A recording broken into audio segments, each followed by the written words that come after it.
አሰላሙ አለይኩም ወራህመቱላሂ ወበረካቱ። ውድና የተከበራችሁ የፋፊ ዩቲዩብ ቻናል ተከታታይ ውድ እህቶቼ እንዴት ናችሁ? ሰላም ናችሁ ወይ? ከኔ ጋር አልሐምዱሊላህ ለከላምድ አለሁላችሁ እላችኋለሁ። እንዴት ናችሁ? ሁላችሁም በያላችሁበት የዓለም ዳርቻ ሰላም ሰላም ብያለሁኝ ውድ እህት ወንድሞቼ ማለት ነው። ዛሬም በድጋሚ እንግዲህ ብቅ ብያለሁኝ። እንግዲህ ትንሽ ጫጫታ ያለው ይመስላል እና ውድ ቤተሰቦቼ እንግዲህ ያው ሀገር ላይ ትንሽ ጫጫታው ምኑ በተለይ አስፋልት ዳር ነው ያለሁትኝ። ትንሽ ጫጫታ ምናምን ይኖረዋል እላችኋለሁኝ። ሀቂቀተን ውድ እህቶቼ ማለት ነው ሀገር ገብተን ምን እንሰራለን? እስኪ ንገሪን። ያኔ የሚያጨናንቀን ነገር ምንድን ነው? አሁን ለታ እንዳልኳችሁ በነገራችን ላይ ያው እንግዲህ እኛ እዚህ ሀገር ከገባን በኋላ የሚያጨናንቀን ነገር ቢኖር በራስ አለመተማመን እንዲሁም ፍርሃት ምናምን አለ አይደለ? በቃ የሆነ አይናፋርነት። አይናፋር መሆን የለብንም። እንዲሁም ፍርሃት ልንፈራ አይገባም። በቃ ባሰብነው ነገር ጠንክረን ለመስራት ከወሰን ድረስ እንሰራለን ማለት ነው። ግን ኑቶሎ በቃ ብር ካላችሁ ሀቂቀተን ኑቶሎ መታችሁ እዚሁ ተብቃቅታችሁ እዚሁ አግብታችሁ ብትኖሩ ነው የሚሻለው። አሁን ላይ ምን እንደሚሰራ ብታውቁ ኖሮ ሀቂቀተን አንድ ገጠመኝ ላካፍላችሁ ማለት ነው። ይሄውም ገጠመኝ እንግዲህ አንዷ ዝም ብላ ትሰራ ትኖራለች። 4 ልጅ አላት ማለት ነው።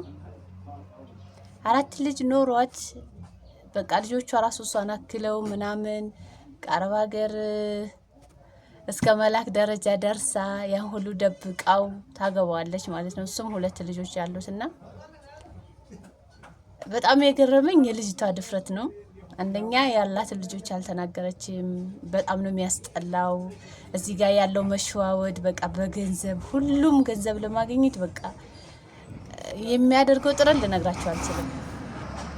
ነገር ግን ያው እንግዲህ የማዳም ቅመም ብር አይገኝም። ቢሆንም እቺ ልጅ እንግዲህ ብር ስላላት ብቻ ይሄ ልጅ ታገባዋለች ማለት ነው። ለዛውም በባሏ ላይ ነው ያገባችው። ኒካ አልፈታችም ገና እና አሁን ያለችው መቀመቅ ውስጥ ነች ማለት በቃ በጣም ከባድ ነገር ውስጥ ነው የገባች ያለችው። እና እቺ ልጅ ህይወት ነው የፈለገችው። ልጆች አሏት አልሐምዱሊላህ። ነገር ግን ባል ሊያናድድ ይችላል። እንኳን አይደለም የ4 ልጆች አባት ዞሮ እሱን በማሳቀቅ ላይ ይገኛል ማለት ነው። ስለዚህ ይህንን ያልኳቸው ምንድነው ሴቶች ልጆች ምን ያክል ህሊናችን እንደሚጎዳ በቃ ሰው ሀገር ስንኖር በቃ አንድነት እንፈልጋለን፣ ፍቅር እንፈልጋለን። ብቸኝነት አጥቅቶን ስለምንገባ በቃ ያንን ነገር ለማግኘት ነው እኛ የምንጓጓው። ግን ከጎናችን ያለ ሰው ደግሞ እሱን ላይ ይረዳ ይችላል።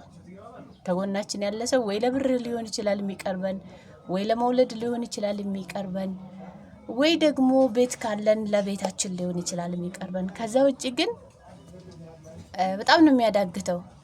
እንደ ድሮ አይደለም መተሳሰብ፣ እንደ ድሮ አይደለም የሴት ልጅ መብት፣ እንደ ድሮ አይደለም። በቃ በጣም ዝቅ ብለን የምንኖር እስከምንመስል ድረስ ነው ወደዚህ ስንመጣ ቀስማችን የሚሰበረው። ይሄ ምንድነው? ምኞታችንን አሳክተን እንገባለን ስንል ምኞታችንን አሳክተን ስንገባ ሰው ይጠላናል። ሰው ይጠላችኋል ማለት ነው። እንግዲህ ዘጋ ከፈት እያደረኩ ነው የቀረጽኩ ያለሁት። ትንሽ አስቸጋሪ ነው ያለበት ሁኔታ። ይሄ ምንድነው? ስትቀየሩም ሰው አይወድም። ነገር ግን ደግሞ እናንተ እንደማንብላችሁ እኔ እንደው ያስደስታችኋል ብዬ የምለው ነገር ቢኖር በቃ ያላችሁን ነገር ለስራ ብላችሁ የምትይዙት ነገር ይዛችሁ ምጥት ብላችሁ እዚህ ጋር የራሳችሁ ነገር ክፍት ስታደርጉ ይነስም ይብዛም በቃ ትንሽም ነገር ትሁን ከፍታችሁ ቁጭ ስትሉ ያኔ ነው አእምሯችሁ የሚያርፈው። ስለዚህ ላክስቴ፣ ላጎቴ፣ ለአባቴ፣ ለእናቴ፣ ለወንድሜ ለወንድሜ ባጃጅ ልግዛለት፣ ለአባቴ ይሄ እንዲህ አለብኝ እንደው በፈጠራችሁ ስትመጡ ሁሉ ነገር ይረሳል። በቃ ተረስቷል። መቼ ዓመተ ምህረት እንዳደረጋችሁላቸው ራሱ ምን አርገሽልን? እንዲህ በራሳችን እኮ ነው። ምን አርገሽልናል? ሲጀመር ያኔ እንደዛ ያደረግሽው አረ ያማ በቃ አልፏል። ምን አርገሽልናል? ያችን እንደዛ ስላረግሽልኝ በቃ እንደዛ አይነት ነገር ነው የሚገጥማችሁ። ስለዚህ ጥርሳችሁን ነክሳችሁ ግን ያላችሁን ነገር ቋጥራችሁ ሀገራችሁ ግቡ። ከምንም በላይ ማለት ነው ሀገራችሁ ከገባችሁ ካላችሁ ከተንቀሳቀሳችሁ ማንም ወዳጃችሁ ነው። ማንም ይወዳችኋል። በቃ ማንም ይቀርባችኋል። ስትሰሩ ስትታዩ ማንም እናንተን ይወዳል። ስትሰሩ ስራ ላይ ሆናችሁ ብዙ ጓደኛ ይኖራችኋል። አእምሯችሁ ፍሪ ይሆናል። ከምንም በላይ ይሄን እምላችሁ ገንዘባችሁን ለምታባክኑ ልጆች ነው። ገንዘባችሁን ሳታባክኑ ግቡ፣ ይዛችሁ ግቡ፣ ይጠቅማችኋል። እዛ ሆናችሁ ለእንትና ስጦታ ለእንትና ሀዲያ ምናምን እያላችሁ የምትገዙ ልጆች ዋጋ ትከፍላላችሁ አንድ ቀን ማለት ነው። ያየ ነው የሚያውቀው፣ ያላየ ላይገባው ይችላል። ልቦና ግዙ። ከዛ ውጪ ሻይ ቤት መክፈት ትችላላችሁ፣ ዳቦ ቤት መክፈት ትችላላችሁ፣ ጁዝ ቤት መክፈት ትችላላችሁ። እንዳቅማችሁ ማለት ነው። በቃ እንዳቅማችሁ መስራት ትችላላችሁ። ምንም የሚያግዳችሁ ነገር የለም። እናንተ እንዳሰሩ የሚያደርጋችሁ ነገር መስሪያ ለማምጣት ብቻ ነው። ከዛ ውጪ ትመጣላችሁ። ከቻላችሁ ትቀጠራላችሁ ለ1 ወር ለ2 ወር። ካልቻላችሁ ደግሞ የህይወት አጋር ከሌላችሁ የተሻለ የህይወት አጋር ስራ ወዳድ የሆነ ወንድ ታገባላችሁ። ከዛ ውጪ በቃ ሰላ ብላችሁ ትኖራላችሁ። አእምሯችሁ ፍሬ ሆኖ ማለት ነው። እውቀት ያለው ሰው ታገባላችሁ። ተው ሌላውን ብር ባይኖረው ራሱ እናንተ ፋስት ከሆናችሁ እናንተ ጠንካራ ከሆናችሁ እውቀት ያለውን ሰው ታገኛላችሁ። ያ እውቀት ያለው ሰው ደግሞ ታግዘኛለች፣ አብረን እንሰራለን ብሎ ሲል እናንተ ግን ይቀርባችኋል ማለት ነው። የሚፈለገውም ያ ነው። ከዛ ሀገር ወደዚህ መተን እኛ የምንፈልገው ብር ያለው ወይ ቤት ያለው ወይ የሆነ ነገር ሳይሆን እውቀት ያለውን ሰው ነው። ስለዚህ ያ ነገር የሚገኘው በጥረት ስትሰሩና ስትንቀሳቀሱ ነው ማለት ነው። በራስ መተማመን ሲኖረን ነው ሊቀርቡን የሚችሉት።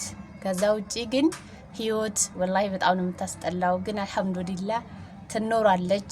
ቢያንስም ቢያድግም ትኖራለች። አይተነዋል፣ ቆጥረን ይዘን ምንም አላመጣንም አእምሯችንን ከመጉዳት ውጪ ማለት ነው።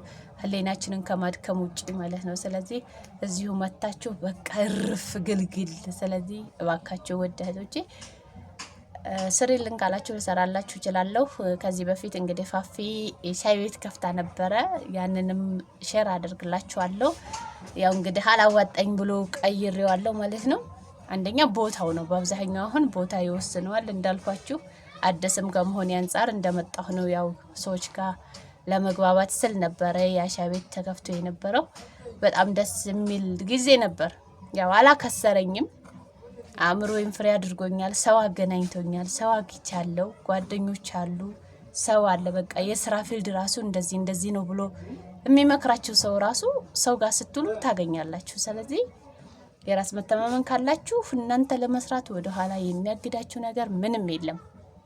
ከዛ ደግሞ ልክ ሻይ ቤት ምሳሌ ከፍታችሁ እቃ ካላችሁ ምንም ነገር አትጎዱም። ከዚያ በኋላ ምግብ ማድረግ ትችላላችሁ፣ ጁስ ቤት ማድረግ ትችላላችሁ፣ በዛው እቃ ላይ ማለት ነው። ያንኑ ይዛችሁ ያው ይከፍትላችኋል። በቃ በዛው እየተረማመዳችሁ ወደፊት ነው የምትሄዱት እና አገር ውስጥ ገብቶ የማይሰራ ነገር የለም። የራስ ድፍረት ማጣት ብቻ ነው እንዳንሰራ የሚያደርገን። ለምን ይመስላችኋል? ወደ ውጭ ስንሄድ በቃ እዚህ መተን ቶሎ ለመመለስ የምንፈልግ ልጆች ግን በጤናችን ነው። እውነቴን ነው የምላችሁ፣ መሆን የለበትም። ለምን እዚህ ጋር ተቀምጬ ምን እሰራለሁ? እንዴት ተግባብቼ ነው ከሰዎች የምኖረው? እንዴት ነው በቃ ደግመን ስደት እንደዛ አይደለም። በቃ መጋፈጥ ነው ያለብን። ከመጣን መጋፈጥ ነው ያለብን ሀገራችን ላይ በቃ ስራ ላይ እንዴ ሰው ልጅ ስሮ ሰርቶ ለውጥ ይደርስ የለ እንዴ? በብልሃት ማለት ነው። ስለዚህ ምን እንሰራለን? አትጨነቁ። እናንተ ግቡ፣ ትንሽ ነገር ይኖራችሁ። ሰው በዙሪያችሁ በቃ አታብዙ። በቃ ሰው እናንተን የሚጥል እንጂ የሚያነሳ ሰው የለም በአሁን ሰዓት ማለት ነው። ስለዚህ ውድ እህት ወንድሞቼ እንደዚህ አንዳንድ ሀሳቦችን ይዤ እመጣለሁኝ። እንግዲህ ላይክ፣ ሼር፣ ሰብስክራይብ ያደርጋችሁ አበረታቱኝ። ከምንም በላይ በርቱ እላችኋለሁኝ። ገንዘባችሁን ያዙ። ብዙ አመት አትኑሩ። ብዙ አመት መኖር ዋጋ ያስከፍላል። እባካችሁ ዋጋ አትክፈሉ። በሰው ሀገር የሰው ሀገር የሰው ነው። እኛ እዛ ነጭ ብንሆን ማለት ነው እዚህ ስንመጣ እግር ነው የምንመስለው። እንደምታዩት ብዙ ነገር አለ ያን የሚያስመስለን። ምን በላዋተን አይደለም ወይ ደግሞ የሆነ ነገር አይደለም። የአእምሮ እረፍት ነው። በቃ ይሄ ህሊናችን ሲያርፍ ነው ጥሩ የምንሆነው። በቃ ህሊናችን ሲያርፍ ደስተኛ ስንሆን ነው የሰው ልጅ ወዙም ሆነ ሁሉም ነገር የሚመለሰው። ስለዚህ ያ የሚሆነው ደግሞ በራሳችን ጥረት ካልሆነ በቀር ለኛ ማንም ሊጥርልን አይችልም። ለኛ ማንም ሊያግዘን አይችልም። ራሳችሁን ጠብቁ፣ ለራሳችሁ ሁኑ። መቼም ያው ይሰለቻችኋል አውቃለሁ፣ ግን በቃ የሆነ አመሰግናችኋለሁ። ከዚህ በፊት ቪዲዮአችሁን እያየሁ ቲምቢም ሆነ ሁላችሁም በቃ ስለዚህ ሀገር መታችሁ ሸር የምታደርጉት ሀሳብ እየሰማናችሁ እጅግ ሰርቷል ማለት ነው።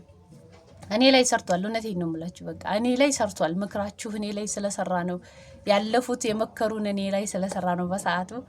እኔ አሁን ነው ለእናንተ ሸር የማደርገው ማለት ነው። እና ውድ እህቶቼ ወሬ ለብዛባችሁ በያላችሁበት ሰላም ሁኑልኝ። በድጋሚ እስከምንገናኝ ባይ ባይ ብያለሁ።